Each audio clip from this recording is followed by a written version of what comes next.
BRS కు అధ్యక్షుడు మారే అవకాశం ఉంది అని అంటున్నారు. ఒకవేళ అధ్యక్షుడు మారితే గనక కేటీఆర్ వస్తే బాగుంటుందా, హరీష్ రావు వస్తే బాగుంటుందా, మరి కవిత వస్తే బాగుంటుందా బీఆర్ఎస్ పార్టీ అధ్యక్షులుగా? ఈ కేసీఆర్ గెలిచిన తర్వాత ఫామ్ హౌస్లో పోయి పండుకొని 90 ml తాగుకుంటా కూర్చున్నాడు. ఇప్పుడు గెలిచిన తర్వాత 14 నెలలైంది. అసెంబ్లీకి పోయి ప్రతిపక్షం నుంటే పోరాడాల. నువ్వు చేసిన ఘనకార్యం ఏంది?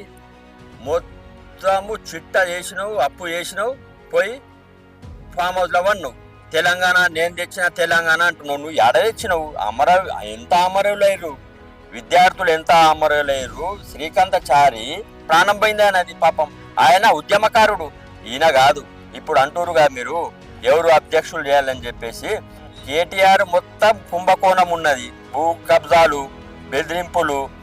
ఈ కవితమ్మ నిజామాబాద్కు ఎంపీ ఉండి ఏం చేసింది? ఏం చేయలే. లిక్కర్ మాఫియా, లిక్కర్ మాఫియాలో మొత్తం లిక్కర్ అమ్ముకుంటా మొత్తం ఇజ్జత్ తీసింది.